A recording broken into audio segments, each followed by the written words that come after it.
Hi everyone, and welcome to a new episode of Days Podcast along with a new video. So yes, we are we are past 100 now. We are really in there. So I want to say thank you so much. I'm thoroughly grateful for you guys subscribing and watching, listening, and hearing, and I truly appreciate it. We are going to be talking about more music, more different topics as we go. There will be exclusives on Patreon and Spotify. Be sure to check them out if anything. But of course, we are going to continue making free content because why not? We want to make sure that there's enough episodes, more than enough, X amount damn near. But we just talk about everything. Why not? Because, there's so much to learn. There's so much to look at. So today, we are going to talk about Tamia's debut album. Yes, see, I have not been able to talk about Tamia yet. I have talked about Brandy and Monica and Aaliyah, but of course, there also was Tamia. I talked about Maya too, but there's also Tamia, and I think that we need to talk about her too as well. She's a legend. So let's get into it. So Tamia is the debut studio album by Canadian recording artist Tamia. It was released on April 14th, 1998 on Quincy Jones's Quest Records, while distribution was handled through Warner Brothers. So, if I'm not mistaken, a week after this, Maya came out. Okay? So like I've told y'all in previous videos, debut albums and people emerging in the late 90s, it was definitely a thing. So little did we know, like, okay, this album comes out, then this album comes out. It's like, oh my God, like okay? And everybody has their own lane and story to go with it. So it's just, I'm not on here, and I told y'all in previous videos too, I'm very unbiased. I don't be coming on here on some, well, this person's better than this. And no, you want to find that type of content creator, you can go on over there. I don't got time for that because everybody's great in their own right. I don't got time for somebody being spiteful over somebody when everybody needed somebody's help.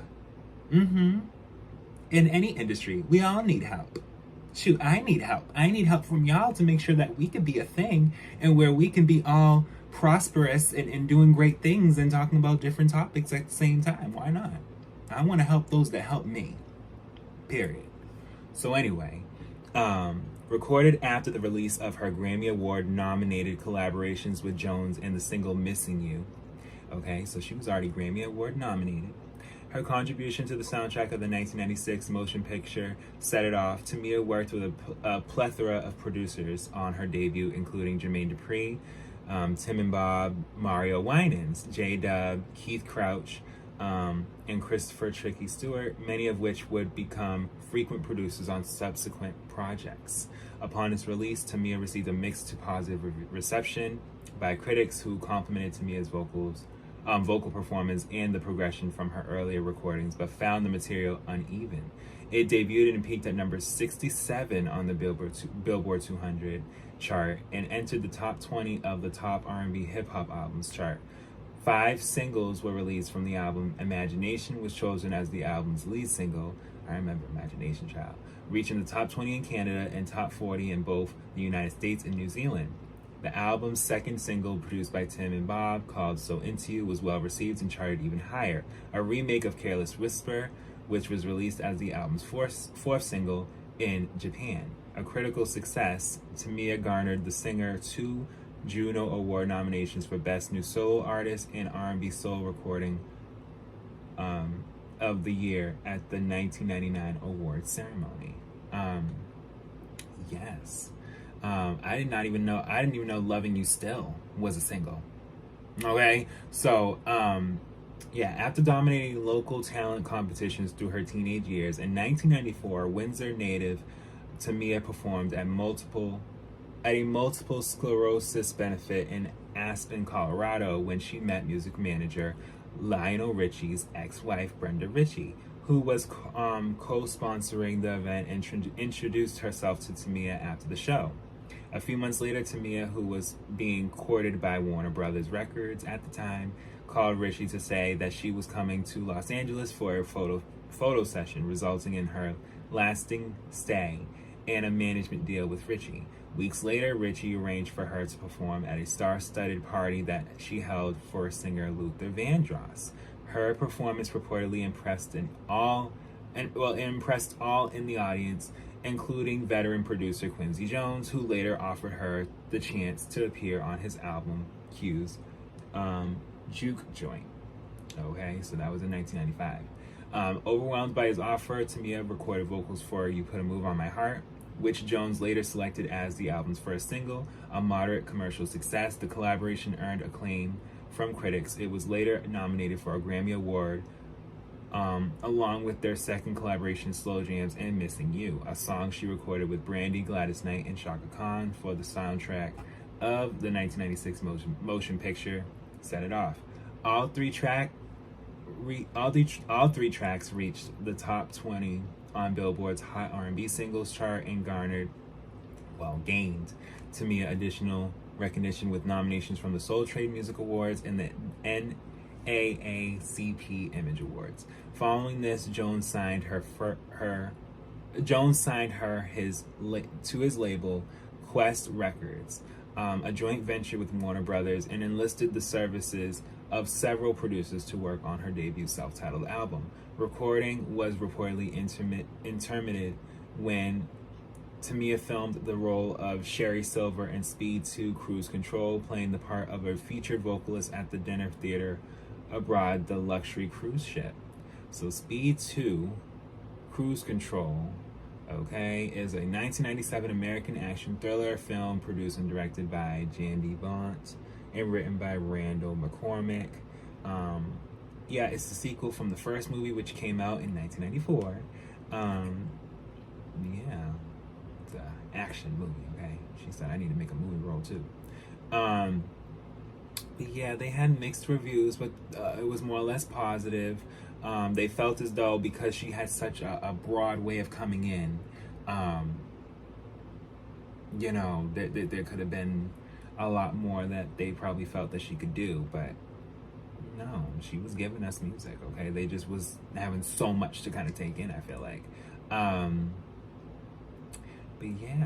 Let's look at the track list. So track 1's Imagination featuring Jermaine Dupri. Now that's a good song.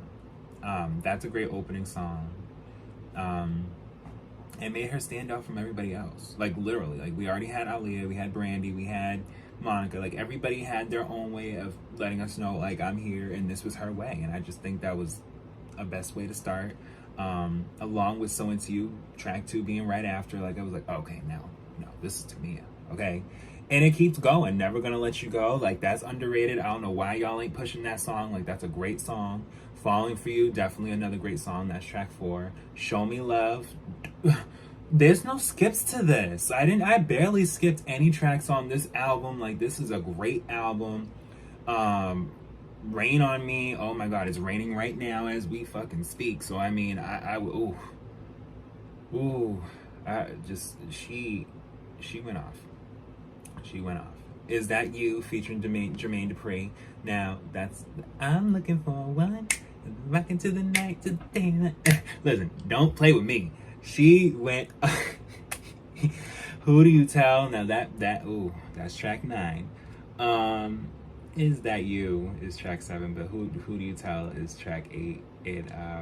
Track 9, Gotta Move On. Now that is really slapped on. I'm sorry if you don't tell me something, but I gotta move on. And I think that applies to even 2024. If you're not here, if you're not trying to be receptive, if we're not making things work, I gotta keep going. I gotta keep living my life.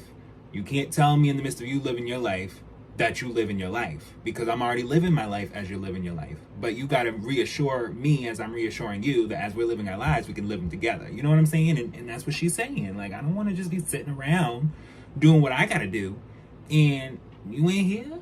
Or even if you feel like I ain't gonna be there, why you not trusting that I could be? Well, I think that you better let me know what you're gonna do. This Time Is Love, It's Love, track 10. Now, This Time It's Love, that's a great song. It's pretty much just a confessional to me, like just a real song where you're just kind of like, I know that I'm not the perfect person, but somehow, some way, you see something in someone that I don't fully see, and you love that, and I have to return that love in a way, because I feel that with you too. And I think that was just a great song for her and on her debut, definitely. Loving You Still, track 11. Now see, that's...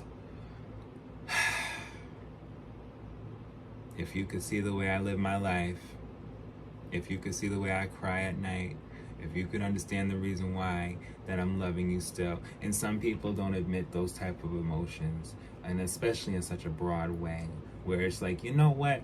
I may have broke up with you, or we're not at odds, or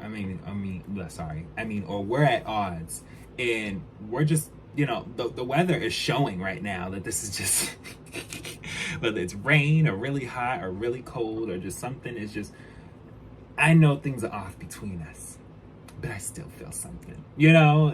Okay. And then track 12, Careless Whisper, which George Michael originally had did. Rest in peace to him. And I think that it was a great cover, especially from, not just from a man's perspective, but from a woman's perspective. Like, you know,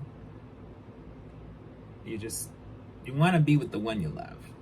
You know, that's just, you know. And then You Put a Move on My Heart. So You Put a Move on My Heart was already a song that was released as like just a single to just show Tamia was around. And so putting it on her debut was just the icing on the cake to the album itself, especially at the end, because then no one had to really question, like, wait, is this the same? Yes, it's the same girl. She here. Missing You is not on here, but You Put a Move on My Heart is, okay? And even when I got to the end of the album and I heard You Put a Move on My Heart, I'm like, she sounds younger than what she started in the beginning, but I'm not mad at it, because if we flipped it, okay, it would make more sense too. And then there was the bonus track, So Young. But yeah, Imagination contains a sample of I Want You Back performed by the Jackson 5. Okay.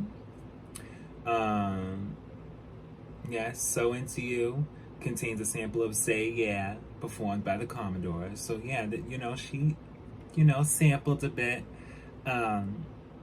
Falling For You contains a sample of Best of My Love performed by the Emotions. You know, there was a lot of 70s depictions in this album that I was really liking. And like I said, with George Michael, Careless Whisper, even though that's more or less 80s, it's still great. It's still great to me. But despite the fact that she did not chart as high, that doesn't mean that she didn't have any hits. And I think that's what, even in this new day now, needs to understand. The album can perform well, but it's really the songs that peak into. And I think I've had this debate with myself, just literally in the midst of a video, where I'm just like, is it better to have a #1 album or a #1 song? And ultimately, yes, it is better to have a #1 album, because collectively you want all the songs to be something that everyone could be able to appreciate, as opposed to just one song out of 20. It's like, no, like, appreciate the whole project, you know? But yeah, guys, this is the end of our video. I truly appreciate you guys looking and watching and listening, and we will definitely be back with more.